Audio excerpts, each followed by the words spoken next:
Hello, my beautiful friends.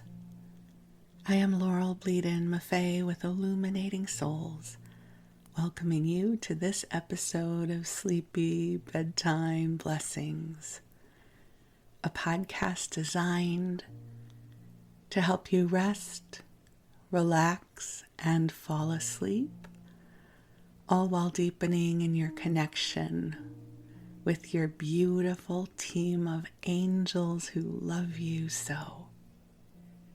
If we're meeting for the first time, I am an angelic practitioner, a spiritual teacher, and an encourager of souls.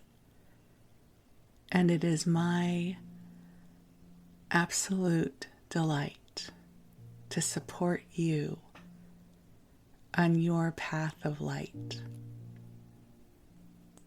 My offerings include one-on-one angel sessions, which take place over the phone. I also offer soul mentoring, which allows for an extended time of support as you move through change or growth or transformation in your life. And I also offer a variety of classes designed to inspire your spirit and help you come into heart-centered community. I'm so blessed that my classes attract the loveliest people. They're typically small in size, anywhere between 4 and 8 people. And so if you're seeking a beautiful group that you can join that will keep you inspired, that will help you steep in the love of the angels, I invite you to come over to my website at illuminatingsouls.com and sign up for my mailing list, and then you will be apprised of whatever I have coming up. But for now, the angels and I are here to help you come into a lovely place of rest. Initially, I designed this as a sleep podcast because I listen to a sleep podcast every night to help me fall asleep, and I've been doing this for years. And when I was inspired to make this podcast, it's because I wanted to add to the inventory that was out there, that I love having a variety of options to listen to when I fall asleep, and I thought, well, I want to add my voice to the beautiful voices that are already out here, lulling people to sleep. What I hadn't factored in was that most of my audience had never heard of a sleep podcast before. And so when I came out with this podcast idea, I think much of the Illuminating Souls audience thought, what on earth is this? So I've helped teach you as we go. And I know many of you do use this now as a sleep podcast, while others of you listen during your waking hours. And I get to keep you company as you go on your walk or commute to work or work in your office or whatever it is you do. So however you are choosing to listen, it is my honor and blessing to be here with you. If you are going to use it for sleep, I have a few suggestions for you. When I listen to a sleep podcast, I turn the volume down lower than I would if I were listening to an audiobook. Because when I listen to an audiobook, I want to pay attention to everything versus when I listen to a sleep podcast, I want it to be able to drift off into the background. And so I turn the volume down low and I snuggle up in bed.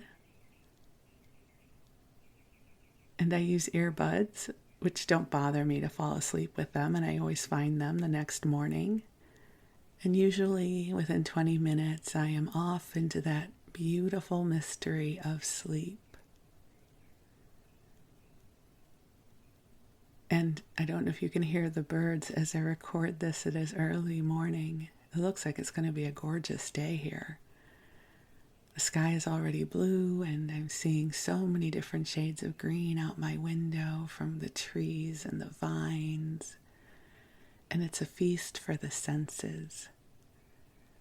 And so I just share this beauty with you. So grateful for our time together. So the way this episode is designed, we'll have anywhere between 15 and 20 minutes of this first part, which is usually me waxing poetic about a spiritual theme, and I bring the angels in for you. And then the second part is our story time. And story time can be stories from my life. I might read to you from something in the public domain. It can be a blend of all of the above. But nothing too compelling so that you will feel obligated to listen for the whole episode. But the episode will run about an hour, so you have plenty of time. So I invite you to take a nice deep breath in and let that out. Just allowing the beauty of this moment to flow to you as the angels gently bring their loving energy to you. You are precious in this world. You are born of the breath of God. You carry wisdom and magic in your heart.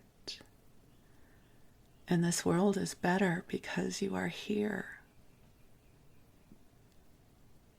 And I can appreciate how easy it is to feel lost sometimes, or to feel as if you are somehow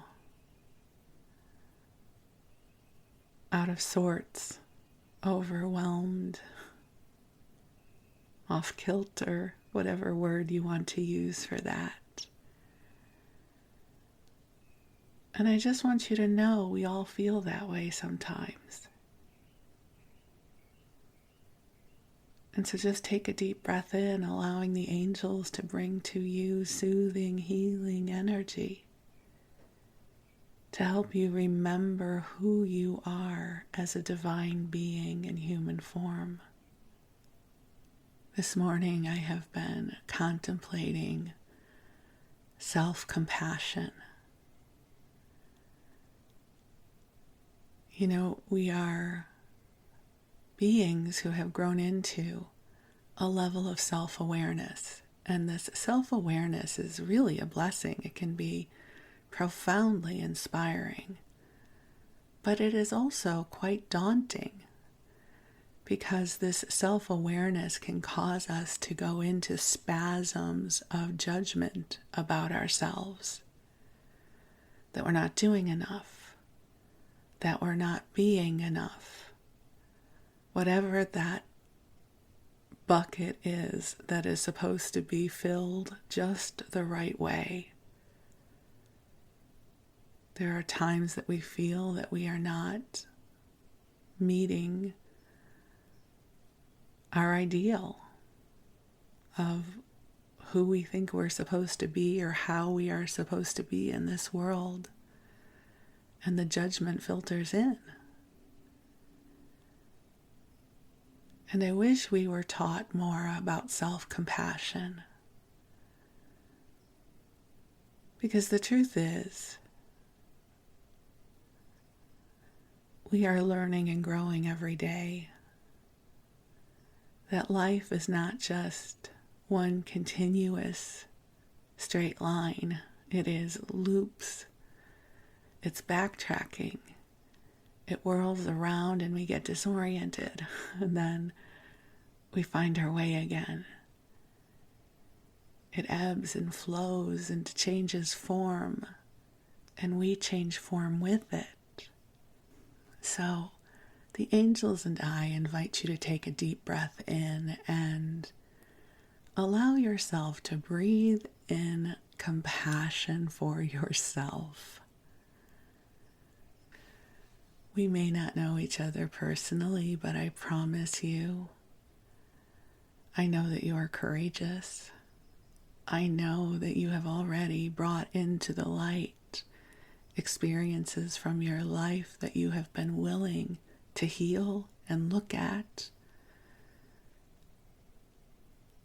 and shift and transform. I know you have a beautiful heart, and I know you are a blessing in this world. So take another breath in and allow yourself to connect with the true beauty of your spirit, your true spirit that is whole and complete, that is filled with wonder and light and goodness. And with this next breath, I will call the angels in. They are already here, but I love the ritual of sharing them with you. So let's take another deep breath in together and release. And beautiful angels on high, I invite you to join us here. And angels, I ask that you bring waves of comfort, of love, of understanding, and of compassion for each of our beloveds here and now. Angels, infuse us with divine light to help us come into our wholeness, connecting with our greater spirit,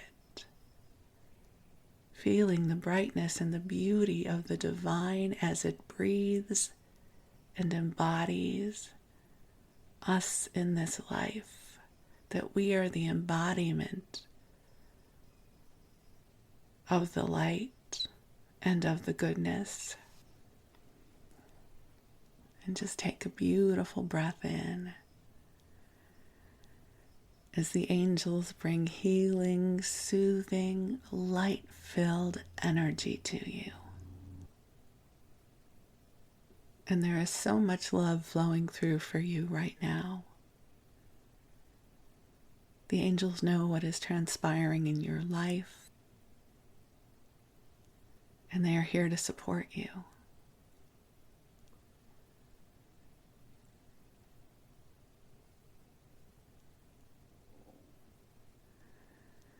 And the angels want you to know that you are such a beautiful being.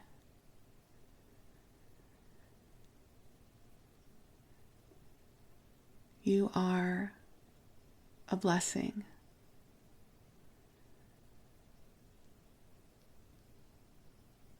You are filled with love.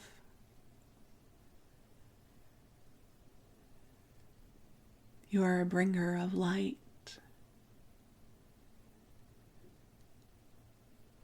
And just breathe in.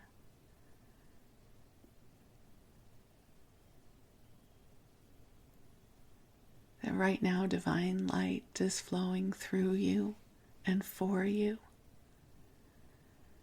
And this light is rippling to all that is in your heart. This light is rippling to all that you love and all who love you. This light is rippling throughout your timeline to your past, to this moment, and to your future endeavors. This light is not bound by time or space.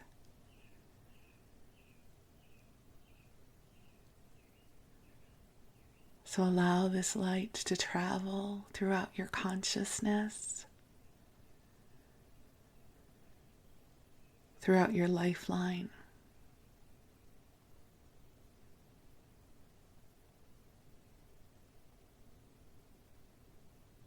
And there is such beauty here for you. Please do not allow your judgments of self to get in the way of you being a part of the beauty of this world. And beauty just does not mean external beauty in the way that humanity has labeled a small subset of appeal. Beauty is multidimensional.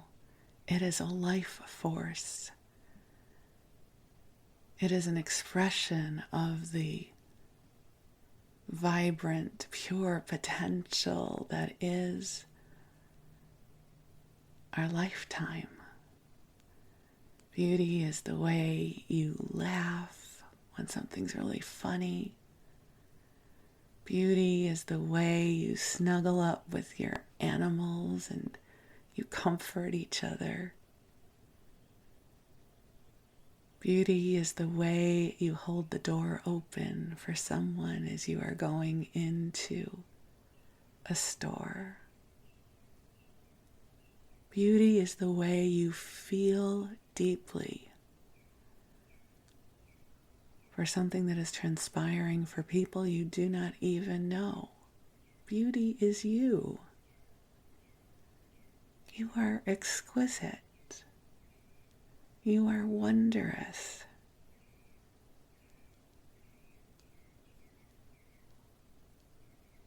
I don't know if this will come through on the recording, but can you hear that bird in the background? It's rather faint. It might not be coming across, but I love the way these birds sing their song. It is something that always touches my heart so. And so I also share this light with you now. That there's a song in you too.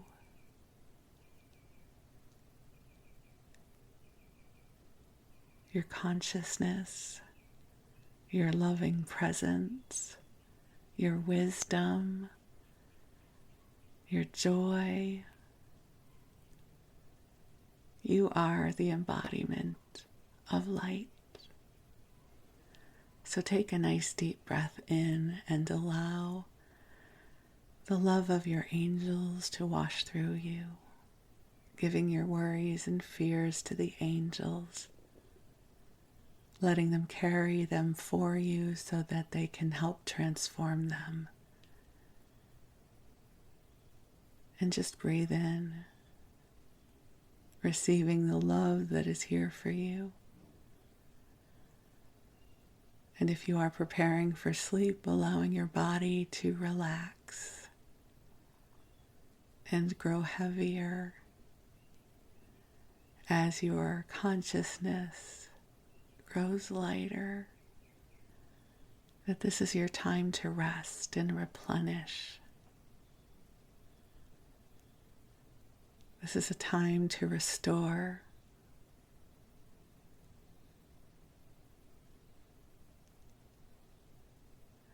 This is a time to get to drift off into that beautiful mystery of sleep. And my hope for you is that you have the sweetest of dreams.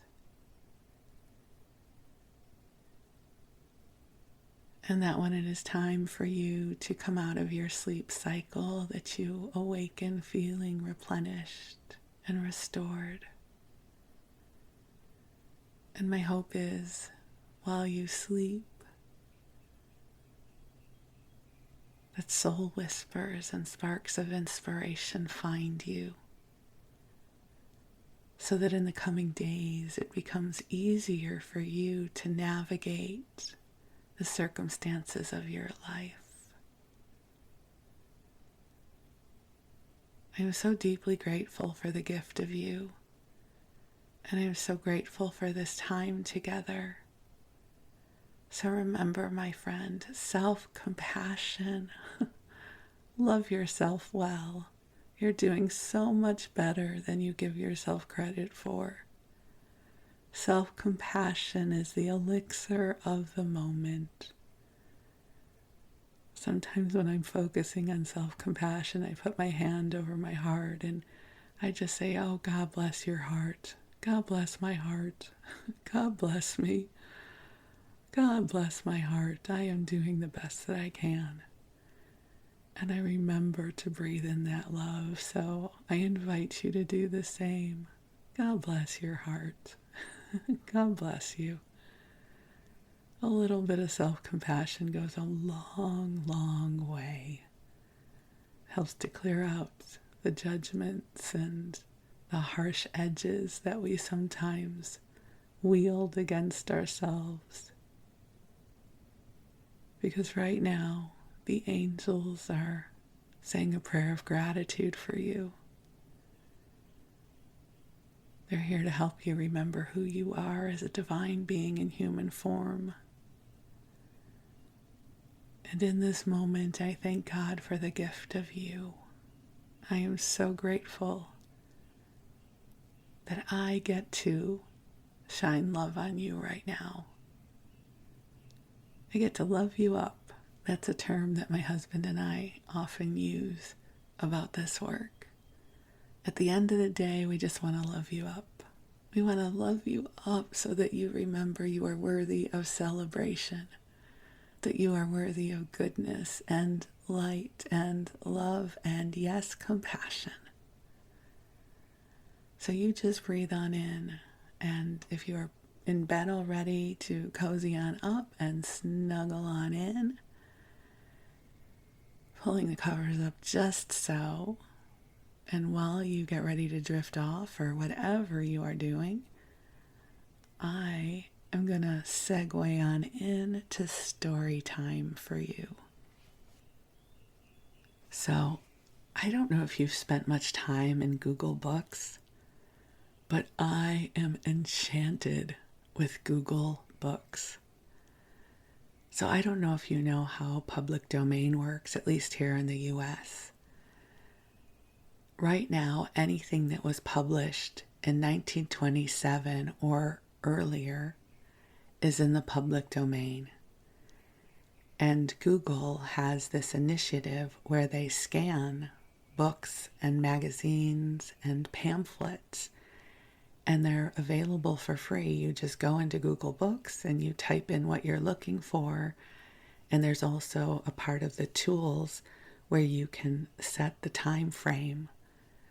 So I have spent hours and hours on Google Books looking for different things that I can share with you on this podcast. And one of my favorite things to come across are the old magazines, because they really give a reflection of what was happening at the time. And the one I'm going to share with you in this episode is Town and Country magazine from 1921. So I'm not terribly familiar with Town and Country. I was never their demographic, certainly in my lifetime. My perception it is for the wealthy country club set, which I am not a part of. And judging from the magazine in 1921, it seems that that has always been the case. But I'm enchanted by the real estate listings and the ads. And so I'm going to virtually flip through the pages, which are not real paper because I'm using it on my iPad. But let's see what we can discover together. Well, the first big ad is for a car. It says, "The car with a reputation, the HCS Motor Car Company of Indianapolis, USA." I've never heard of that company before. And then we are followed up by Tiffany and Company, which I have heard of, we've heard of that before, the little turquoise box. Wedding invitations and marriage announcements, prompt attention given to mail inquiries. And then we get to my favorite section, which is the real estate section.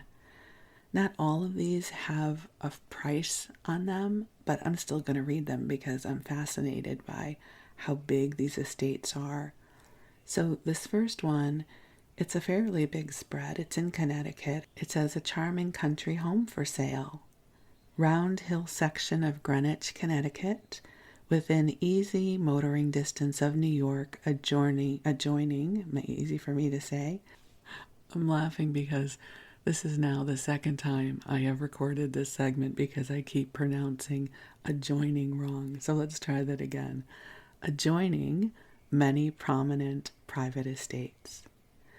This unusual colonial residence, extremely homelike and delightfully planned, Contains all the modern appointments and conveniences essential for an all-year country home. Its arrangement is adequately suited to a small family as well as large, and its modern service equipment assures easy housekeeping. Contains spacious rooms with baths, servants' quarters, sleeping porches, numerous fireplaces, hardwood floors, excellent heating plant and plumbing, and electricity. I just really appreciate how it says that it is assures easy housekeeping, because I'm pretty sure that the owners of this house did none of the housekeeping and they had a staff that did it. So I don't know. I just had to put that in there. Many of the attractive furnishings, including hangings and rugs, complete fireplace sets, etc., may be purchased by independent agreement. Grounds of 155 acres. So let me just say that again. Grounds of 155 acres include private lake, ice houses, children's playhouse, a complete dwelling in itself, 2 farmers' cottages, etc. Possession about May 15th, 1921. I wasn't alive then, but May 15th is my birthday. I don't know why I thought you had to know that. Property restricted against sanitariums and hospitals. It's huge, you guys. I wish you could see it. It's huge. And then there's a bunch of smaller listings also in Greenwich. So, magnificent hilltop covering almost 2 acres. House, barn, cottage, fine trees, gardens in view. The price is $10,000. An attractive frame house, 9 rooms, 2 baths, garage with quarters, 3 acres. Large trees and gardens near station, price is $20,000. So we're going up as we go through this ad. So let me just skip to the last one in this particular listing. Perfect Elizabethan house, 6 bedrooms, 3 baths, 4 servants' rooms and bath, garage with quarters, bathing rights. The price is $65,000. Okay, this next one is fascinating. It is in Westchester County, just north of White Plains. So Westchester County is a county that is north of Manhattan in New York. And I have a relationship with it because I lived there for a year in Tarrytown. And it's where a lot of the old money used to go. That's where they might have a summer house. And they were enormous estates. Some of them still exist. So this one is for Rockmore. I don't know if that still exists or not. In North Castle, 6 miles north of White Plains. So 107 acres, which is a lot of land. 107 acres of picturesque grounds commanding an extensive view of the Kensico Lakes and the surrounding country. Main house, lodge, garage, superintendent's house, barn, ice house, powerhouse, etc. There is a 10-acre lake on the property, vegetable and flower gardens, apple orchard, nut trees, 3 artesian wells, and an abundance of shade trees. The main house has 8 master bedrooms and 5 baths, reception hall, library and living room, solarium, dining and breakfast rooms, kitchen, pantry, laundry, sleeping porches, because you would want a good sleeping porch. I don't know what a sleeping porch is, but you have multiples because you have sleeping porches. 5 servants' bedrooms and 2 baths, extra lavatories, unusual, large, and well-built closets throughout. So this property recently completed at a cost of $375,000. It is now offered for sale. And I'm sure that was a whole lot of money back then. I'm not going to do the calculations, but I'm sure that that was a lot. And here is a farm in Katona, New York, offered at a great sacrifice to close estate. This magnificent farm estate, situated in the most attractive section of Westchester's beautiful hill country, within easy commuting distance of New York, is undoubtedly one of the best bargains of the season. It consists of a beautiful colonial house, 7 master's rooms and 4 baths, 5 servants' rooms and bath, and sleeping porch. Again, with the sleeping porch, I should look that up. 70 acres, 2/3 hay and other crops, balance orchards and woodlands, landscaped gardens, fine trees and shrubs, garage for several cars, living quarters, gardener's cottage, 7 rooms and all necessary farm buildings, ice house, large cow barn, horse stables, chicken houses, etc. They don't tell us how much it is, but it sounds delightful. Okay, and I did have to go look up sleeping porches because I'm not familiar with that concept, and Wikipedia says, a sleeping porch is a deck or balcony, sometimes screened or otherwise enclosed with screened windows, and furnished for sleeping in warmer months. They can be on the ground level or on a higher story and on any side of the home. Well, that makes sense.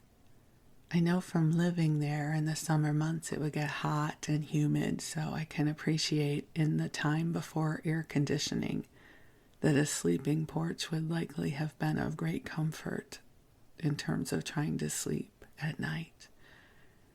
An appropriate conversation for a sleep podcast, wouldn't you say? And I also just want to give out a shout of gratitude that in this incarnation, I happen to incarnate during a time when air conditioning is a thing. Because I love air conditioning when it's hot out. So I'm very grateful for it. Okay, but we'll continue. How about an island? Would you perhaps like your own island? Because in 1921, if you were a gazillionaire, Belle Island is for sale. The beautiful 1,000-island home. It probably has no relation to the dressing, but I love 1,000-island dressing. I can spin anything into a food reference, in case you're wondering. The beautiful 1,000-island home of Alex R. Peacock, now being offered for sale or rental.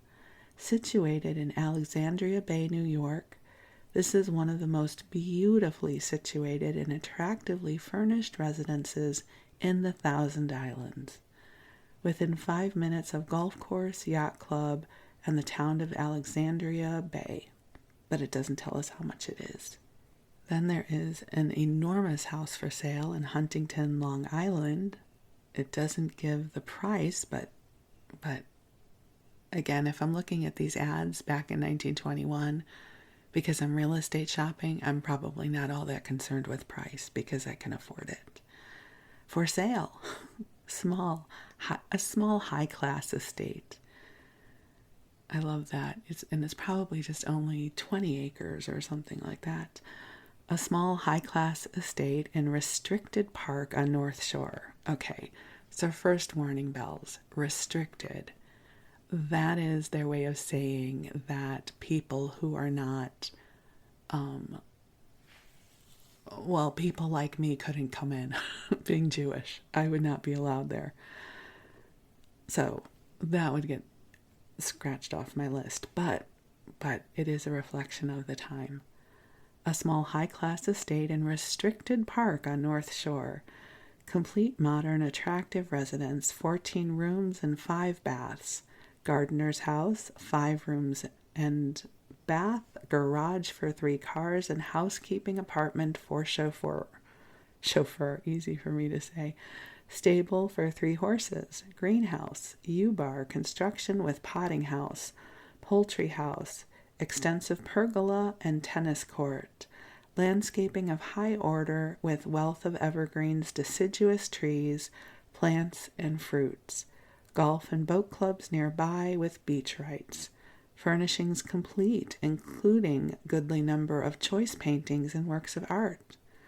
Price about half replacement cost. Would accept in part payment for a small place in California. You can do a trade. Okay. Then there is Watch Hill Shorefront, a modern residence of exceptional charm and distinction, furnished, 3.5 acres of water frontage with a garage on the property for $75,000. And this house is enormous. It's a mansion. It looks like a hotel. It's so big. Okay, this next one is fascinating, and it took me down a rabbit hole. So it's at Lenox, Massachusetts, and it's Shadowbrook, the summer home of the late Andrew Carnegie. This magnificent property of over 350 acres is offered for sale. Now, just looking at this picture, it is clear it is a magnificent estate. And so I had to go look it up to see if it still existed.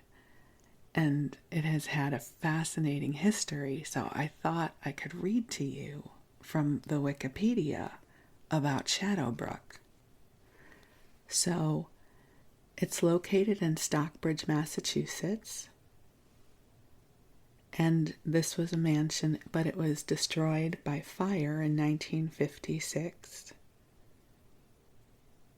And it is now, if you've heard of Kripalu, which is a yoga retreat center, that is now there where Shadowbrook used to be. It's where Kripalu is. So perhaps I can read to you a little bit about this. It's very interesting. I'll skip over the sad parts. Nathaniel Hawthorne originated the name Shadowbrook in reference to a small stream that lies to the west and south of the mansion site. Samuel Gray Ward in 1844 purchased land on the slopes of Bald Head and built a mansion near the site of what was to become Shadowbrook. Ward named his mansion Oakbrook. Stokes brought the property in 1892 along with additional land to the south and north, assembling an estate of 1,500 acres. The Oakwood building was demolished except for its east wing, and Stokes built his mansion on a ledge 100 yards west and 30 feet lower. The new structure, completed in 1893 at a cost of $500,000, was shaped like the letter L with its point aimed south and comprised two dominant styles involving English Tudor timbering and stone. So ultimately, that's what became Shadowbrook. The mansion was sold in 1916 to Andrew Carnegie for $300,000. He purchased what was regarded at the time to be the second largest private residence in the U.S. The estate was among the most prominent examples of the Gilded Age in the Berkshires, and he died there in 1919. And then it became a training center for Jesuit priests. But then there was a fire there, and it was destroyed. And later it would become Kripalu. So isn't that an interesting history? So this is reflecting the time after Andrew Carnegie's death that the estate was being sold. Perhaps you would like a place in the Adirondacks. How would that be? Upper St. Regis, blue skies, clear waters, cool breezes, pungent with pine. That's a great headline. Pungent with pine. 3 masters buildings containing 10 masters bedrooms, 5 masters baths, 3 large living rooms, dining room, 20 by 40 open fireplaces in all of these rooms, also large fireplace on piazza, 11 servants' rooms, garage, 2 large boathouses, 2 launches. The camp is entirely new, and you can rent it for $4,500. And there's an article here. I'm really hesitating whether or not to read parts of it to you, but it is fascinating for me. It's an article about Henry Ford.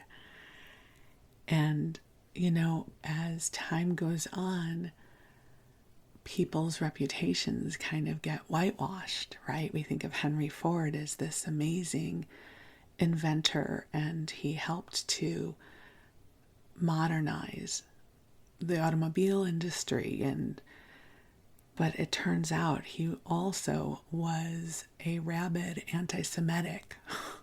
And they really go to town about this in this article. So I was trying to decide if I would read this article to you. And I don't know that it's sleep podcast worthy, but parts of it are very interesting.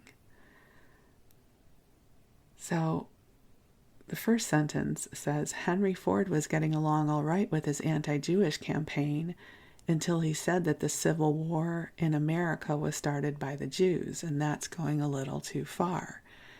And it's talking about the anti-Semitism in Europe. And now he's trying to bring that into American politics. This was the part that I thought was interesting. But why is Ford crazy on this particular subject? Is it just ordinary eccentricity that brought this to pass? Or is he the victim of some unscrupulous wire puller? Or has he gone magazine mad and he's simply looking for circulation? Perhaps the answer is found in all three questions. Henry Ford, like many successful self-made men, is a megalomaniac, which in more vulgar parlance means that he has an enlarged head. He is also intensely vain. I just thought that was so interesting. So it goes on to say why he got so angry, some bad press and business deals, and how he's trying to promote the Jewish conspiracy, which really speaks to what was happening in the culture about anti-Semitism then. Okay, I'm glad I don't own a Ford. I mean, I know that that's really old news, but, I hold a grudge. Well, let's see what else I can find for you. Maybe something lighter and brighter. So now let's lighten it up a little bit and talk about some of the society functions. There's many pages with the headline that says This Week in Society. And I thought I would skip to the ones that are taking place in Chicago, since that's where I grew up. Let's see if we can find any names that are recognizable. So far, I don't see any. So I'm going to do my best to pronounce these names for you, but I promise you I will not get them right. Shrove Tuesday evening in Chicago offered plenty of entertainment. 3 benefits divided attention of society people, and each was well attended. So there was the Rex Ball. So the Rex Ball, which was given for the benefit of the Girl Scouts of Cook County, Mrs. Samuel T. Chase being the moving spirit. At the west end of the Gold Room, a dais with a canopy had been erected, and as the hour of 11:30 approached, the floor was cleared of dancers, and Miss Mary Rend and Miss Virginia Fitzhugh appeared as trumpeters, announcing that Rex himself, and then it says in parentheses, Paul Gardner, was approaching. The dukes who escorted him to his throne were Lester Armour, James C. Hutchins, Jr., J. Morse Ely, Robert Gardner, Howard Lynn, Newton Perry, James Ward Thorne, Roy McWilliams, and Richard Eli Danielson. None of the names we recognize, but I'm sure had we been in Tonied society in Chicago in 1921, these would have been recognizable names. And they also can't help but wondering if when they say at the hour of 11:30, they mean AM or PM. If this is the Rex Ball, I'm assuming it's PM. And considering that I go to bed by 8 p.m., I'm like, that is so late. So let's keep going. Okay, so all these people are in this pageant. Of course, Rex will wish his costume described, for he felt keenly the lack of interest his identity aroused compared with that of the queen. No one knew who either was to be, and there was much speculation as to who was, quote, the most beautiful woman in Chicago. The most noteworthy items in his regal attire were the black knee breeches, they were black satin, and red velvet mantle bordered with ermine. He wore a gold crown. Then appeared the queen, who removed her mask, disclosing Mrs. Marshall Field III. Of course it was her, and in her royal robes she looked very regal. So if you've been listening to this podcast, you know that Marshall Fields and Company was a huge department store in Chicago that really was very high end, and they were very much a part of society. So she had the role of the most beautiful woman in Chicago. Over her gown of white lace hung a mantle of cloth of gold embroidered in rhinestones in a fleur-de-lis design. She wore some beautiful jewels, including a diamond tiara. The maids of honor who attended her in the procession wore white satin gowns with court trains of scarlet velvet and pearl coronets. They carried bouquets of roses all alike. The, quote, maids were Countess Bolognesi, Miss Mary Landon Baker, Mrs. Arthur Cable, Mrs. Loring Coleman, Miss Edith Cummings, Mrs. Charles Lobel, who as Miss Bush of New Orleans was 3 times queen of the Comus Ball, which precedes the Mardi Gras, Mrs. William E. Cloud Jr., and Mrs. William H. Mitchell II. Arthur Corey was the king's jester and did some eccentric dances before the dais on which the royal pair were seated. Then general dancing was resumed while colored lights were played upon the dancers. Oh my goodness. Well, that was entertainment and society back then. You want to hear about one more? The ever-fascinating topic. The dresses worn at the ball were unusually beautiful. Mrs. Hoyt wore the blue and silver gown in which she had appeared at the concert an hour earlier. Mrs. Winterbotham wore a chic little dress embroidered in silver or gray with a sash. Mrs. James C. Ames wore a flame-colored velvet. Mrs. John Root wore orange color. Miss Mabel Lynn wore a brown chiffon gown. Dancing together most of the evening were Miss Mary Landon Baker and Alistair McCormick, whose engagement everyone has been speculating a long time was announced a day or two later. Miss Baker, whose picture appeared recently in Town and Country, is the daughter of Mr. and Mrs. Alfred Landon Baker of Chicago and Lake Forest. Lake Forest is a very tonied suburb of Chicago.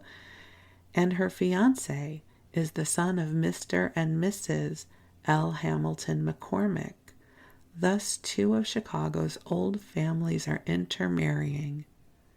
Mrs. Alfred Baker was a Cornwith, which means much in Chicago. Mrs. Ernest Hamill and Mrs. Ambrose Kramer are her sisters. Alistair McCormick's paternal grandfather was Leander McCormick, the well-known family of Chicago. His mother, Mrs. Hamilton McCormick, though British-born, has won for herself the devotion of Chicago people to an unusual degree. Another son of the Hamilton McCormicks, Leander McCormick, married Miss Alice Cudahy. I wonder if those are the McCormicks for the McCormick Convention Center in McCormick Street. Probably so. Okay, so, and there's a lot more going on in society.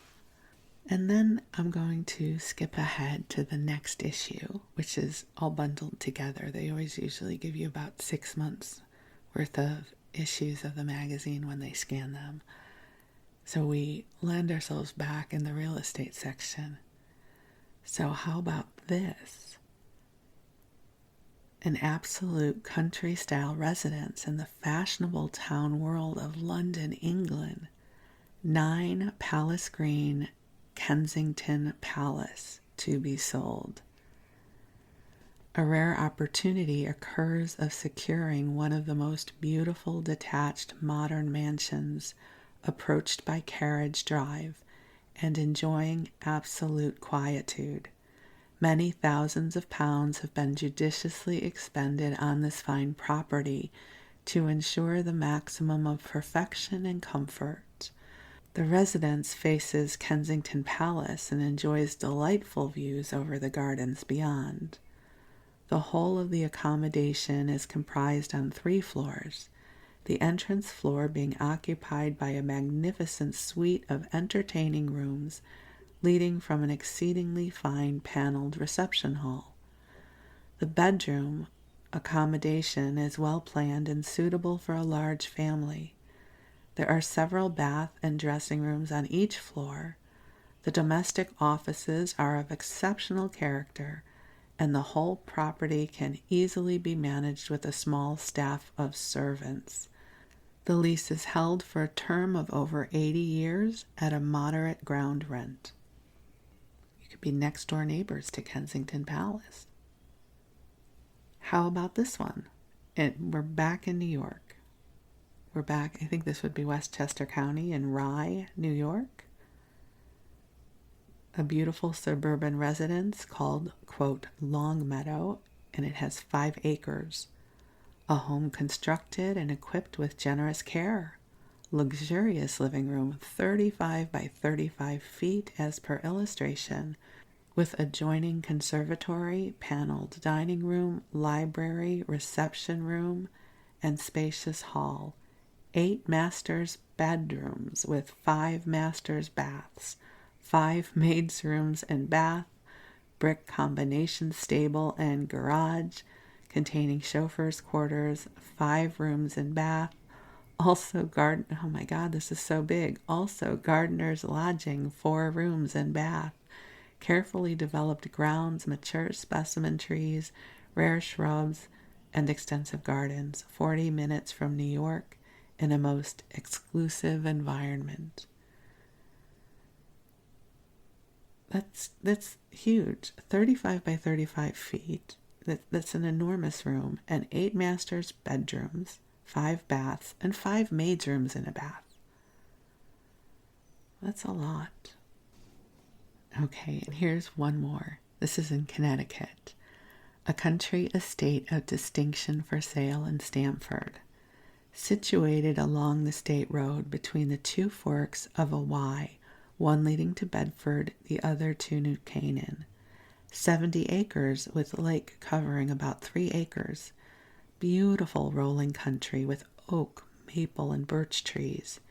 Residence contains large entrance hall, a library, 30 by 40 feet, living room, dining room, all paneled in chestnut, 12 bedrooms, open fireplaces, ample servants' living and sleeping quarters, cement cellar, hot air furnace, and hot water heater. On the lake, which has a maximum depth of 18 feet, is a 2-story bungalow with large fireplaces and 2 bedrooms with washroom. The gardener's lodge contains kitchen and living room, dining room, and 3 bedrooms. Wow, that gardener is living a good life. The chauffeur's house is 2 stories with a kitchen, sitting room, dining room, and 3 bedrooms. There's an ice house, a barn with 4 stalls, and rooms for 2 motors, complete outbuildings, etc. Express train service from Stamford to New York. Wow. You know, it's interesting. The pictures show the beauty of the residence and the grounds and also the boathouse. Just exquisite. I love reading. I don't know why I love reading these listings so much. I guess a time gone by, right? And then you know what, I'm going to end with this little section, which is kennels and livestock. But I just find it interesting because it tells you what breed of dogs people were really interested in then. So Irish Terriers, Fox Terriers, Pekingese, a lot of Pekingese, and a lot of Terriers. And so, my friends, we will wrap up this issue of Town and Country, and perhaps we'll return to it another time. But for now, perhaps you are having sweet dreams.